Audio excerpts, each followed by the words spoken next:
might not end the game, but you're so Sure. far ahead. It's just interesting. Well, let's go to game number 2 and see if we get any more safe calls, aggressive calls, see if Fnatic is ready to continue moving forward here over Roll20 Esports. The battleground that has been chosen will be Dragonshire. Fnatic with the choice as Roll20 is electing to have first pick. That's just mean. Why is it mean, Caldor? Fnatic just chose Dragonshire against Quacknix. So Quacknix actually, when he was on Fnatic, they usually banned out Dragonshire because Quacknix doesn't really want a shot call on the map. He just doesn't like it a lot. Then when Quacknix transitioned over to Zealots, now Roll20, the same thing happened. All of a sudden, Dragonshire was banned out all the time. In this particular instance, they banned Braxis though. But if you look at the performance over the duration of Phase 2 Part 1, they banned out Dragonshire 5 times. Obviously, something changed where they either said, okay, we're feeling a bit more confident heading into Dragonshire games right now, or they just despise Braxis so much that they're saying, yeah, we don't like Dragonshire, but we hate Braxis even more, so let's ban Braxis out. But that forces now this weird situation where Fnatic, the old team of Quacknix, fully knowing that Quacknix shot calls for the team, can pick the map that Quacknix disliked the most from a shot caller perspective against him. All is fair in love and war. That is for sure here. As we'll be having Fnatic taking Quack to Dragonshire. But nothing changes yet in terms of bans. Sergeant Hammer banned immediately here for Roll20 Esports. She has become quite the thorn in the side for a lot of our teams. To be honest, especially like the way that Hammer plays, it's one of these things when Gen G with Rich brought Hammer into the meta. It was a pick that was super interesting, that was a little bit hyper, everybody was like, okay, this is unexpected. But now that she's established as a very safe choice on the map, we are seeing a lot of teams that really don't want to deal with her because Hammer can be very obnoxious when you are up against an opponent that knows how to siege up properly. She seems like a better Chromie, if that makes sense. Old Chromie, that was, where you're sieging away, feels like you just can't quite get onto the engage, there's too many safe tools. The ability to cleanse yourself and get that armor as well on Sergeant Hammer just makes it harder to dive into her. And plus that cooldown is so darn low that messing with it just seems like it's a strategy you don't want to be near. We do have Medivh and Genji banned out here for Fnatic, Abathur as well for Roll20 Esports, and we'll have the first pick, Maev, who has made her way back into the meta the last few weeks. So, Medivh banned out again. It's still interesting to me that we see this frequent Medivh bans, considering that Roll20 or the Zealots have not played Medivh once this season. They still can, but I would have actually expected Fnatic to be using Medivh a little bit more after what we've seen at the Western Clash. Here comes, by the way, the immediate pickup on Dehaka again, as we've talked about. It's one of those picks that for Last Hope has been a staple in Part 1 of Phase 2. And a very, very early Johanna. Not dealing with any kind of Muradin setup, but they definitely want to have the wave play on their front line. A safe pickup too. Johanna brings the wave clear, but also deals with Maev well. You're able to drop down your unstoppable when she comes in for the cleave. You can actually sit in front of her and bully her out. Blind her too when she goes in for that tether, so it just naturally works here with the composition. So it actually makes sense here for it to be a first pick for Fnatic. Yrel and Whitemane comes out, second and third pick. Still a bit torn on the early priority on Johanna. I want to see the rest of the draft to see what the idea here is. Sure. Because you're absolutely correct in everything that you stated about how she is good going into Maev here. But I think with Muradin still being around and no tank on the first rotation for the opponent, there was definitely a lot of tanks that you could have taken. And for Roll20, it's more or less impossible to zone you out. But now they're trying to play that game against Roll20. They're banning out Muradin. They have taken Johanna for themselves. Leaves Diablo as an option. Few more, of course. We've seen Anubarak in the last game, and that Anubarak and Yrel combo was something that has been played at the Eastern Clash in Korea a lot. Anubarak's low hit point pool can, of course, be mitigated a little bit by Yrel's armor, and if you then also have Maev in that composition, you all of a sudden have a massive, massive dive pump. Might be one of the things that Roll20 is considering right now. Don't forget about Garrosh also for Obadoba. However, with Whitemane coming in, you don't really have any CC available to you. Sure, you get that slow naturally baked into your W Inquisition, but you don't really get the ability to put a root on until later on in the stages of the game, level 13, whenever you unlock that. So it could be seeing the Diablo instead, and actually there it is. Diablo and Raynor comes out for that 4th and 5th pickup. But on the left side, we got the Tracer coming in.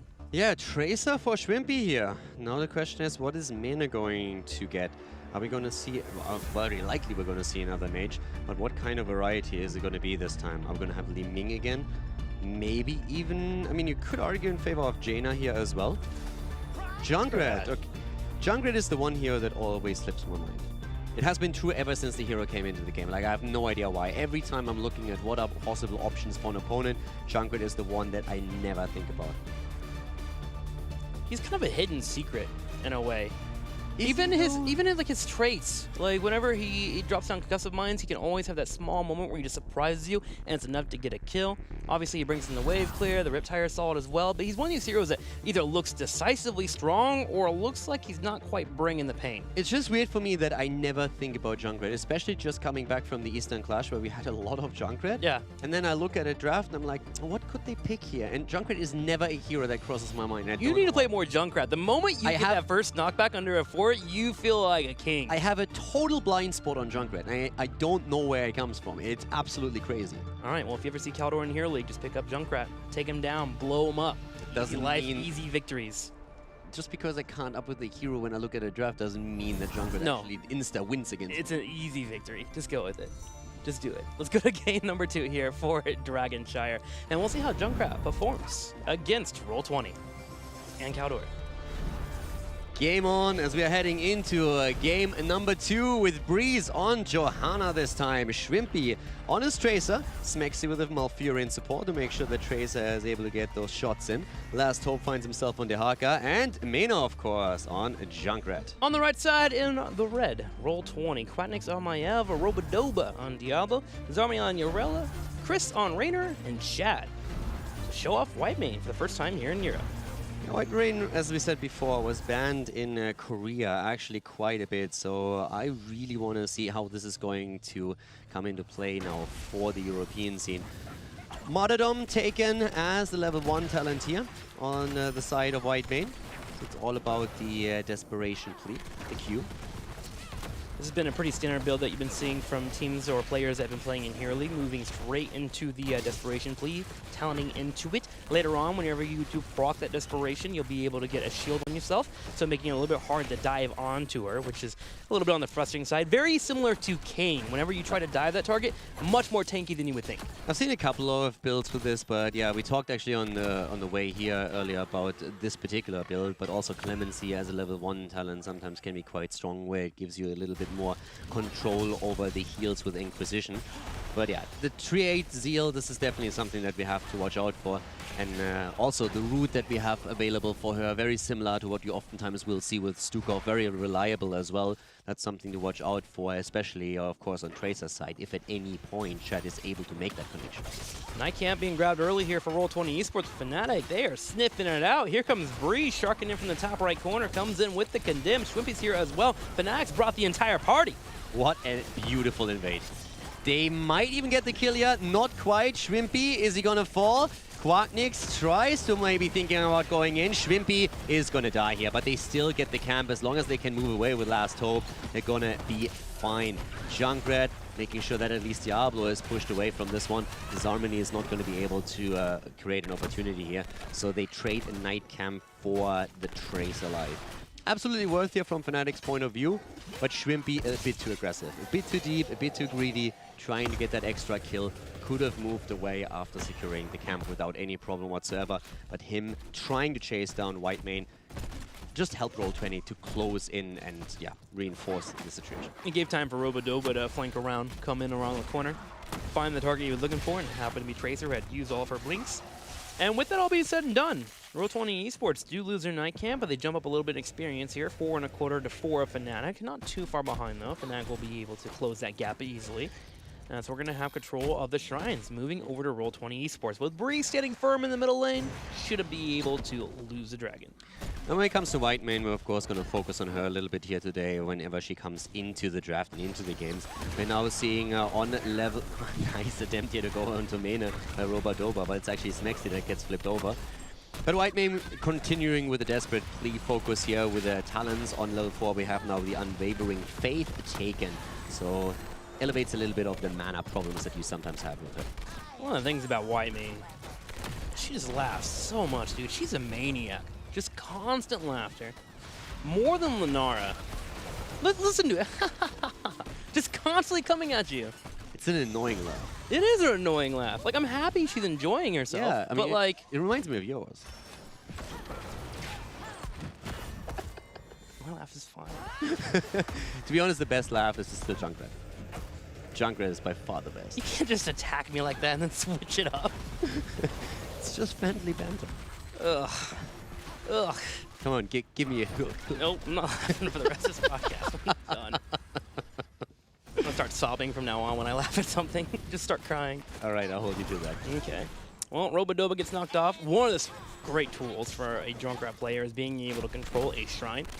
Being able to drop down those traps consistently makes it hard for Robodoba to move in. Also, on top of that, with the roots coming out there, so he has to be careful and make sure he has someone near him at all times to make sure he has an escape route. The thing is that Roll20 just has such an aggressive draft here with them controlling Diablo, Urel with the armor for Diablo, and then also Maiev on top of that. That Fnatic really has to dance around that. And I really like the macro calls from Fnatic so far. The invade onto the night camp was absolutely beautiful. Them just reading the map, reading exactly what their opponent was doing in that situation. But in this spot where we are in right now, I really feel they could have trouble in teamfights later on. Speaking of teamfights, I'm thinking about the level 10 here for White Mane. You have Aegis, of course, which provides you a solid heal to all 5 team members that are nearby and also gives you armor if you do group up enough. But you also have the Divine Reckoning, which you've seen mixed in a few times if you're trying to look for that extra damage and zoning potential. What do you think we'll get here from White Mane?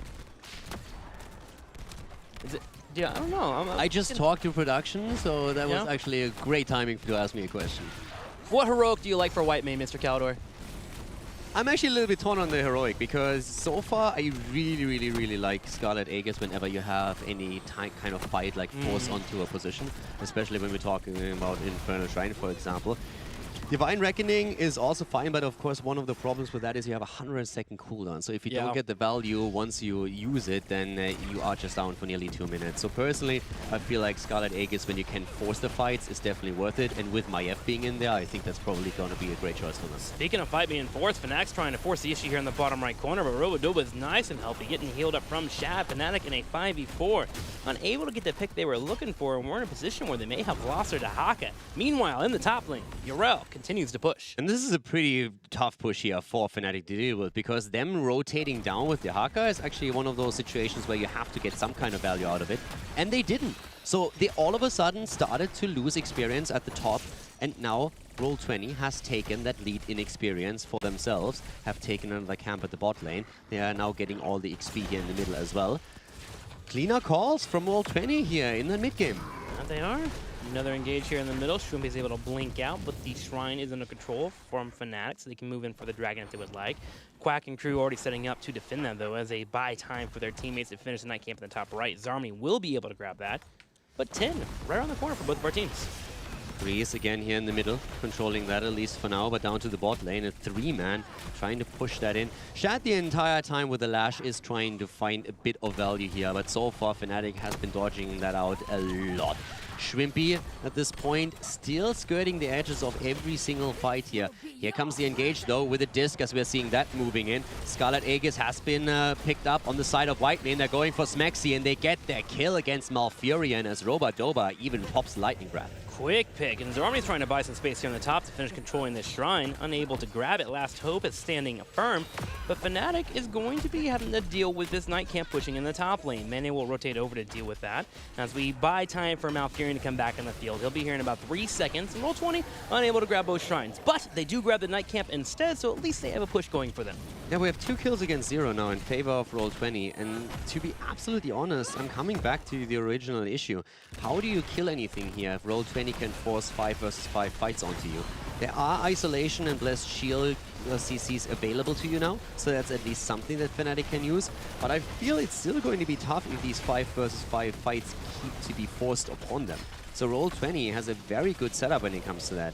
Now in the later stage of the game, especially the Haka, of course, can with an opened up map try and play the macro game here and play around them.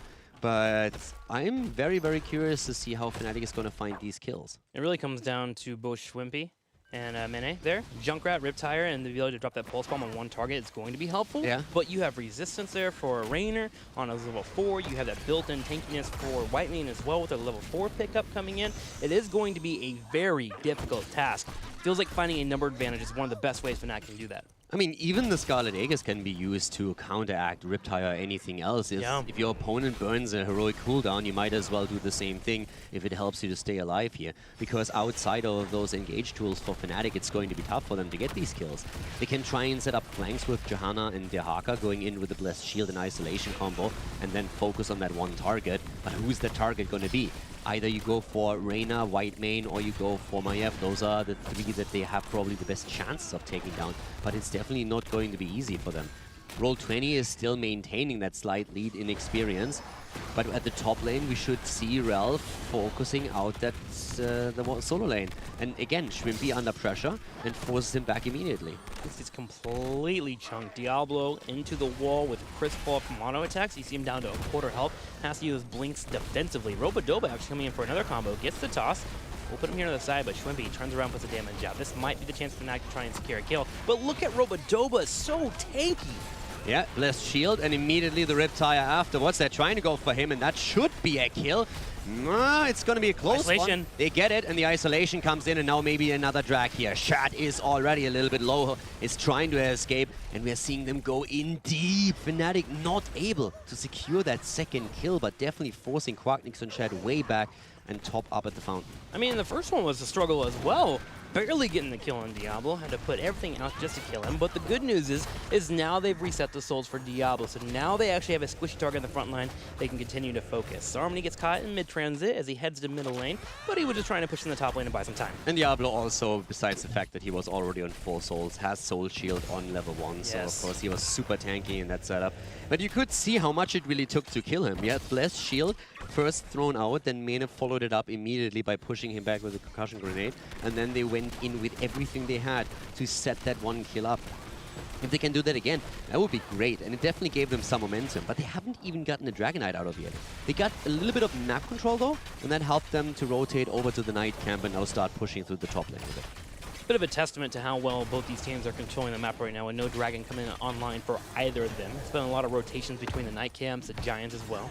Also, now on level 13, we have what we talked about earlier on Whitemane, Harsh Discipline taken on the side of Shad, and that's really the important one. So every single time when you're hitting a hero with Searing Lash while they are targeted by the Inquisitions, roots are going to come in place. It's very, very similar to the mechanic that sent us around Stukov.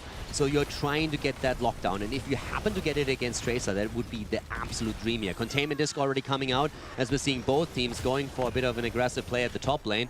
Whitemane trying to get the root here against Last Hope. Not quite working out for him though. And at the bottom of the map, Junkrat has now taken at least one shrine, but already a rotation happening from Reyna.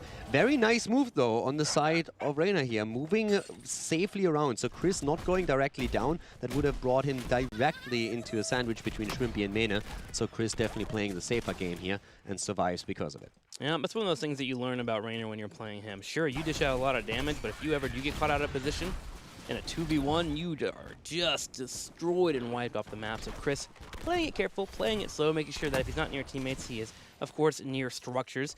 But Fnatic is on their way towards level 16, but Roll20 is beating them to the chase right now. Exactly. 15.5 already, and they're working on a 4th. Roll20 has done really well at the top lane. They cleared out the opponent's Knight camp a lot better. And you can really tell that Fnatic is just having trouble finding any kind of engagement and kills that are in their favor. So right now, Roll20 is way more dominant on the map itself. Fnatic, if they find a rotation and can get a quick kill, then they always gain back map control. But especially Shrimpy has to be so careful. He's going up against Quacknix with a tether. He's going up against Whitemane, who now has the Harsh Discipline on level 13. Diablo is there. There's a lot of CCs available on the side of Roll20 that really hurt. And of course, the auto attacks on Reyna. Definitely a huge problem for Shrimpy as well. And he's got to rely on Mane to make sure he brings in those grenades, but also gets the Riptide to help Tracer chase down a target when they do finally commit. But they have to wait for cooldowns to get burned, as you just mentioned. Fnatic on their side, starting to hit 16 now, and you're seeing some talents come online for them, and important for them to continue moving forward. On Dehaka, looking like he's going to move into the elongated tongue, so looking for a little bit of extra range. Can give you the ability to find that one pick you're looking for. But speaking about Dehaka, top lane, he is under some siege as Robodoba comes in with Zarmany. Here's a Maiev 2, and Fnatic loses another. Was absolutely no chance of Last Hope surviving there as the rotation came in. Smexy is trying to get a Dragon Knight out of this, but it's just not enough time. The Shrine at the top lane has already been taken over here. The situation is still the same though, and while we're talking about white main, we still have the focus into the Desperate Plea, by the way. Radiant's now taken as the level 16 talent, so once you hit those 3 stacks of Desperation, all allies with Zeal get an additional heal boost. The numbers that white main can push out with this, especially during a team fight, are absolutely fantastic. And quick, too. That's the great thing about the Desperate Plea, is it does actually have a cooldown. It burns into, of course, your mana pool, thanks to the trait and mechanics she has available to that. But yeah, you can definitely burn out that healing quickly and, of course, put yourself in a nice, safe spot. Fnatic continues with the rotations, but Roll20 starting to pull ahead pretty well. 17.5, Giants coming in. Robodoba has also gotten a decent amount of souls available back on him compared to what he had his kill earlier, sitting at 78 out of the 100 he needs. And at the top lane, the fort has nearly been destroyed by Urel just continuously pushing that in. So Zarmany is having a good time against Last Hope here. Quacknix found in the middle of the map by Breeze and Schwimpi. Eats a bit of damage, but it's just not enough to really force a kill there. And again, the amount of CC that we are seeing on Roll20 is just crazy. The containment disc also being part of that. Now Diablo is taking bot shrine. In the meantime, we have Dehaka starting to claim control of top, but the rotation is already there. And Last Hope has to be very careful so that he doesn't fall again. He's already a little bit too close to home. Quacknix, Chris, and Shadow are already waiting, and all of them are starting to move in. And that's Last Hope again in trouble. Nice dodge on the leash though. Very well done. The root comes through on Chad's side as Breeze is moving in, and there's the immediate move against Whitemane, and they actually get the kill. Really quick Blessed Shield, and now Quacknix is trying to get away. He'll use his Bolt, be able to move out thanks to his teleport as well. Lightning Breath comes out though, and Johanna will get burned. Yeah, Mene wasn't there. He was still at the bot lane. Is trying to get the Dragonite right now, and they are holding it not long enough. Last Hope is again in, and he is once again completely isolated. What started with a quick kill against Whitemane turns against Fnatic and makes it a 2-for-1 in favor of Roll20. Retires here. Zarmany comes in, will squash it like a bug.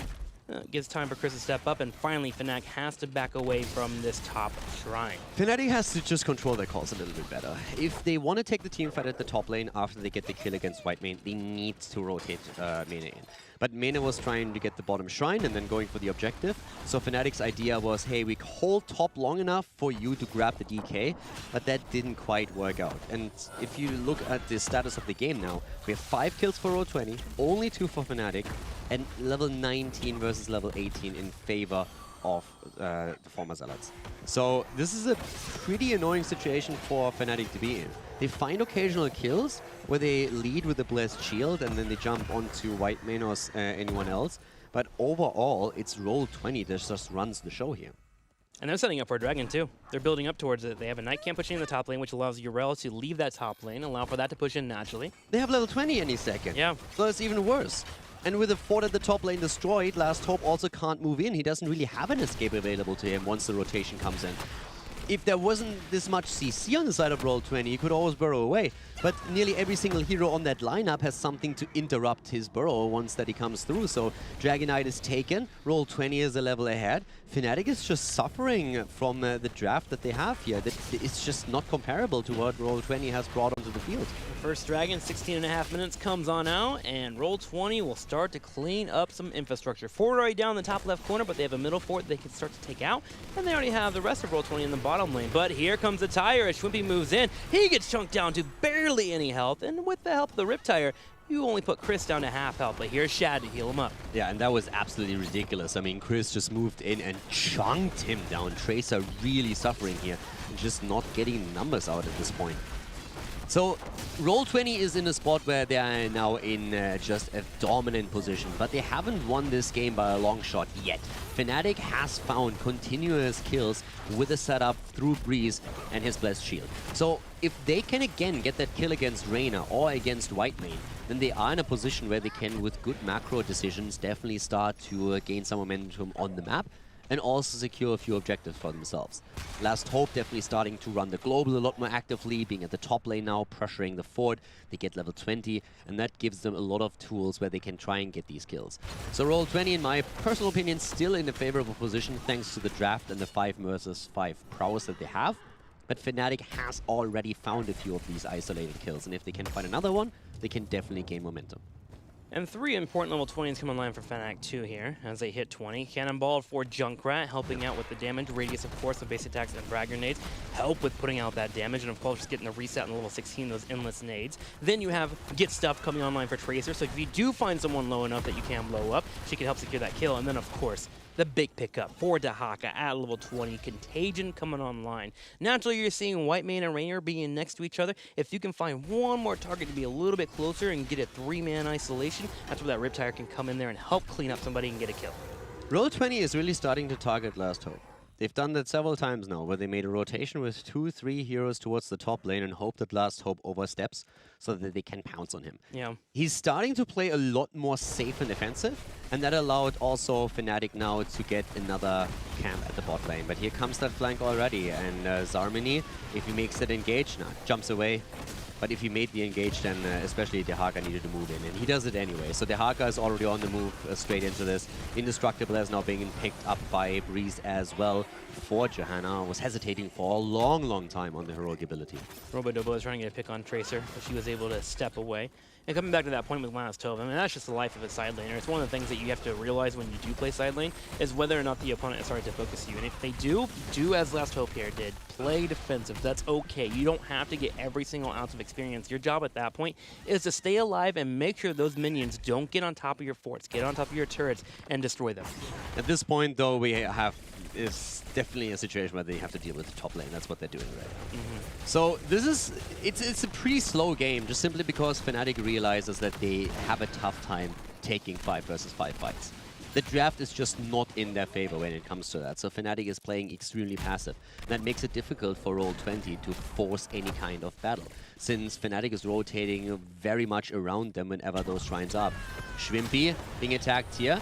Nice drag against Quacknix. That was a good one by Last Hope. He's thinking about going for the Contagion here. Hasn't dropped it just yet. Tries another lick against Zarmini. And Fnatic all of a sudden finds a situation in which they can engage. And they're trying exactly that. Containment comes out. Here comes the Blessed Shield. And immediately Whitemane popping hold. Chad with the big heals and the armor. But Fnatic keeps moving forward. But here's Chris coming from the side. Lightning Breath to slow them down so he can dish out the damage. Here comes a few auto attacks. But on the front line, Robodoba having a difficult time. He gets locked down. He gets CC. No, he is fine. He gets off a Fire Stomp. Just kidding. Diablo still alive here, but still the nades coming through. Robodoba surviving. Diablo just still that god that he is, the Lord of Terror with a terrifying presence on the map as Dehaka is moving down to the bot lane. Already heroes in the middle present. They can get a Dragonite here. Easy peasy. No one around to actually interrupt that. With Robodoba forced back to heal up at the Nexus, Zarmini actually gets it. Wow.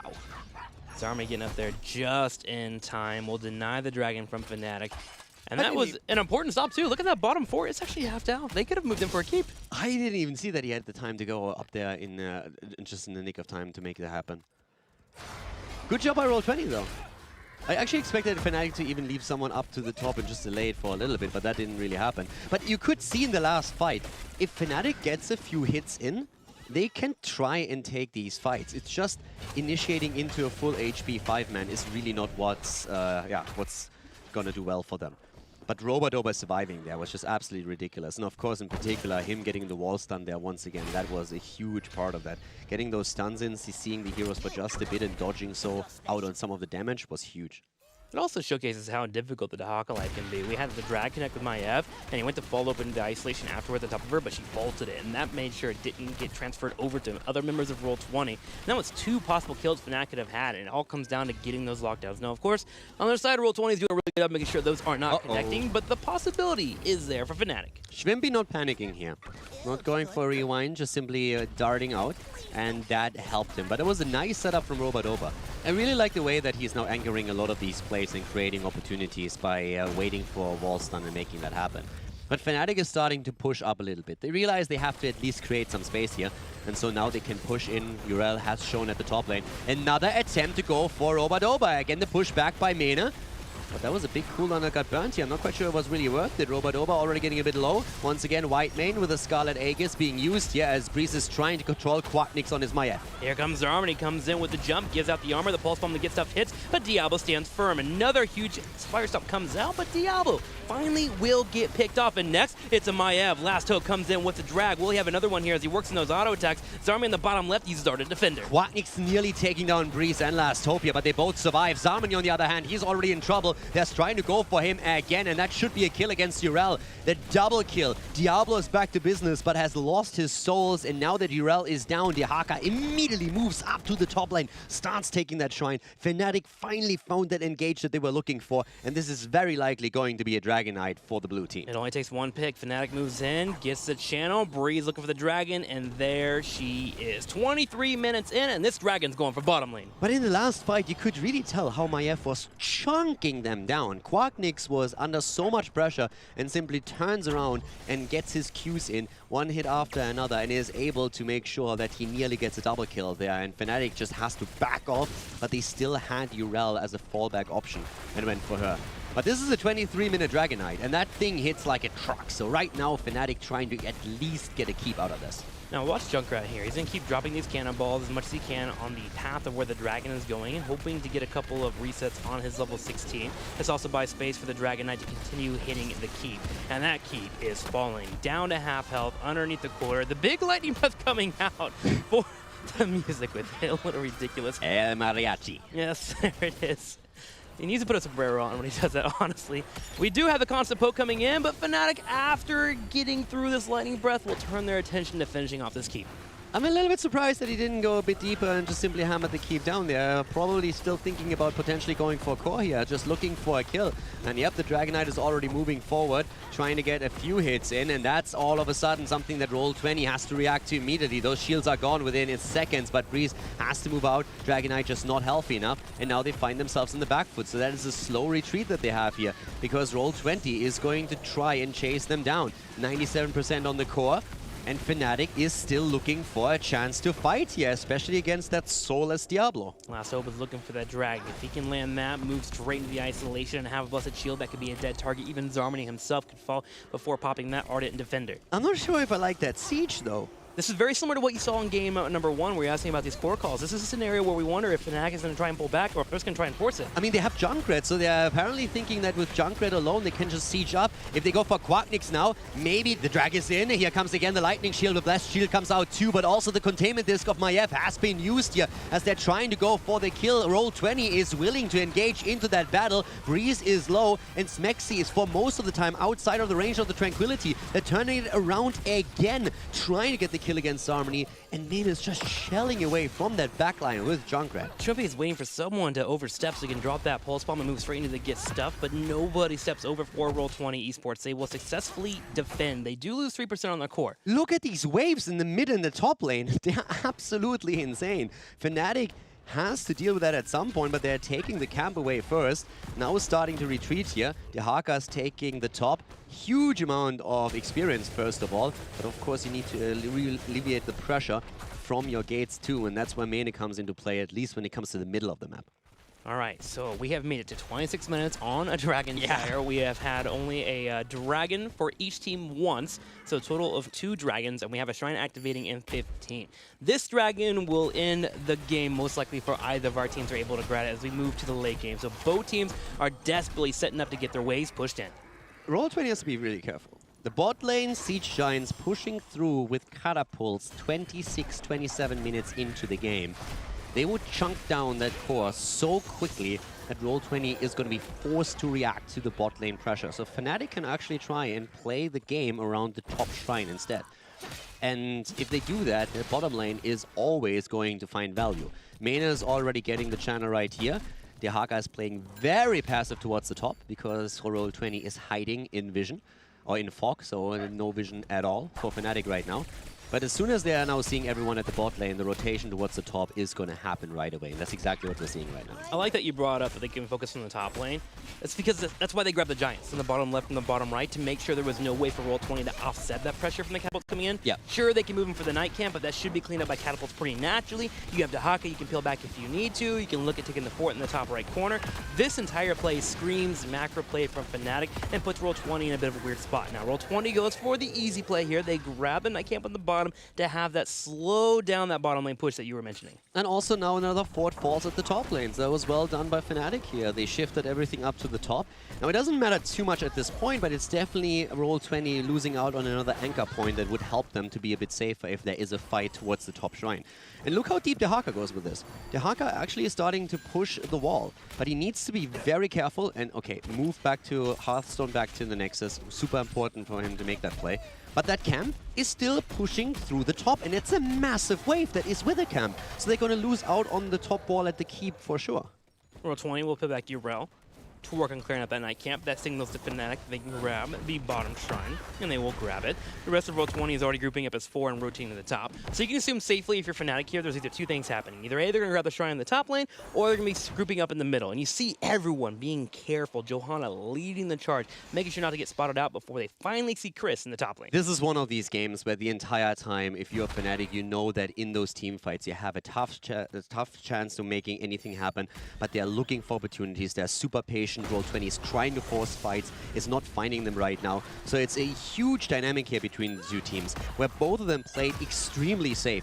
And we don't, by the way, see anything of these difficulties that Quacknix had shot calling on this map in the past. He's doing a fantastic job here with this team, but they're still behind since they lost the bottom keep. And we're nearly 30 minutes into the game. If those catapults at any point get onto the core, then Roll20 is doomed. And Fnatic is just using their global, is using Dahaka to the maximum of his abilities. It's so important that they have that hero here. It's literally what makes the difference for them at this point. Both teams trying to condition each other to do certain routes, and that way you can try and switch it up and maybe find a pick here. But so far, Last Hope has done a really good job of making sure not to be caught out. That top right push he had earlier. Here's a fight here in the top as Lightning Breath pops up, but Fnatic, they just walk away. Yeah, and bottom lane catapults are soon going to push onto the core. And again, we're 30 minutes into the game. So now Roll20 has to retreat. They can't stand this. Look at how these beasts are chunking those shields. They need to send someone back, and now Fnatic can rotate top. That's 3 catapults. They're just obliterating that core. The core just lost 50%, more than that. They're just absolutely chunking that thing, and this is the beauty of having 30 minutes minions in the game. Fnatic can just play this style for the rest of the game, and they'll win. Those catapults were not throwing rocks. That was tough.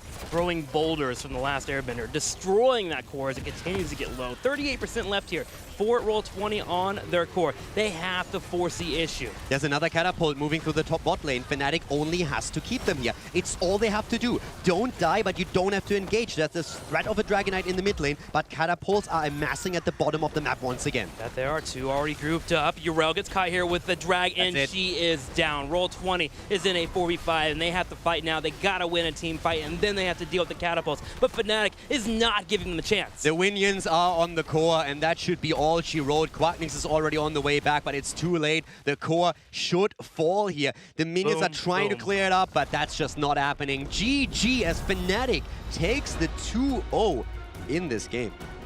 A long game, but similar things that we saw in game number 1. Fnatic playing the patient game. However, I gotta say, Roll20 able to hold it in there well. It just that global pressure started to become an issue. And then when you add on top of that, the catapults coming in constantly, there's so much room for error, and you saw it destroy their core. I'm actually impressed by the way that Fnatic played this, because in my opinion, again, they straight up lost the draft. The one saving grace was the Dahaka pick because you had the global. But in every single team fight, or in most of the team fights, you saw that they had huge problems to make anything happen here. So from their perspective, they looked at the game and were like, okay, how do we win this? They always tried to look for isolation kills. They found a few against Greymane, they found a couple against other heroes too, where they could flank, they had the Blessed Shield. But especially within fights, the whole idea was, and that was the last pick, Junkrat, by the way, they lead with a Blessed Shield, and then it's always Mane pushing the target back once, twice, just trying to create an opportunity for a kill. And it was incredibly difficult for them to pull it off. But I feel that last pick saved the draft a little bit, the Junkrat pick, because they already had the Dahaka.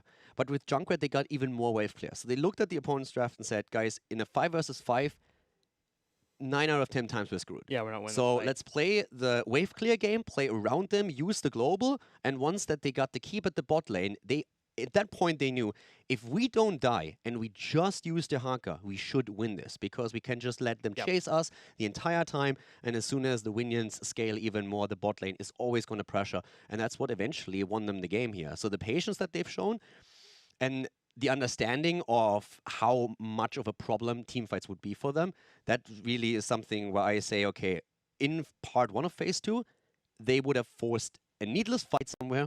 Yeah. Would have lost a hero or two. It would have gone hectic for sure. It would have panicked at some point, and then they lost. So the game was a lot closer than a lot of people might have expected. But given the draft, I think they played it quite nice. Fnatic, playing admirable, basically, is what Caldor's saying here. Yeah, but Zealots also, I mean, this is much better than what we've seen from Zealots in part 1 of phase 2. And we'll see if it's enough here as we go into game number 3. We'll be right back after a commercial break. We'll see if Fnatic can end this series, or if we'll have Roll20 bring it back.